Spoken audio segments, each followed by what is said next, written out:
Hi there. It's February the 5th, and today we continue our journey through the good news of Matthew, and we're in chapter 24, reading verses 1 to 28. Now, Matthew 24 is traditionally the fifth of the blocks of Jesus' teaching in the book of Matthew, sometimes called the Discourse on Olivet. Sometimes it also says it's including chapters 23, the woes to the Pharisees, and chapter 25 as well, because they're certainly gathering around similar topics. Jesus here is speaking to his disciples, particularly on the Mount of Olives, about the end things.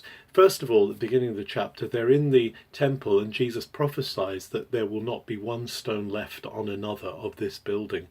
He prophesies the coming destruction of the temple in Jerusalem, which is tragic considering that there was already a destruction of the first temple, and now this temple is destined for destruction as well. But of course, Jesus himself is the temple, and therefore there is no need of a further temple. However, it's going to be destroyed in violence.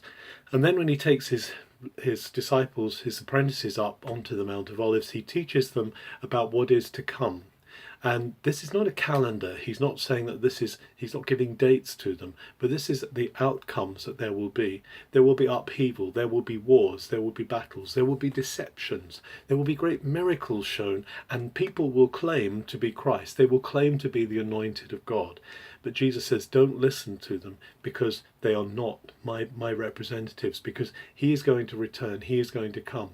But in the meantime, there is going to be great suffering for the people of Jesus. They're going to be delivered up to governments, they're going to be beaten, but they're going to declare the news, the good news of the kingdom of heaven throughout the earth, throughout the whole world. Jesus foresees this good news of his kingdom. He's got a world vision, he's got a world view, and this is the exciting part. Amidst all of the violence and the upheaval, there's a world view that looks to the future, that sees the good news of Jesus going throughout the world.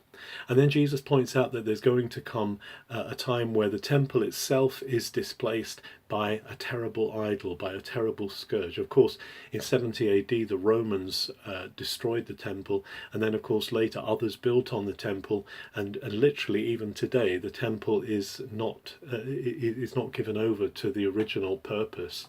And Jesus' words have come to pass. But Jesus says, don't be deceived by anyone who comes in my name trying to represent me. He's really trying to encourage his disciples here that there is a telos coming, there is an end, there is a purpose, there is a destiny, is the word he uses at one point. There is a destiny coming that they will be part of. And even when we see the terrible upheavals, when we see man making things worse and worse for himself without God, we are not to be discouraged, because we see that Jesus foresaw all these things and promised that his power would overcome in the end. Have a very good February the 5th.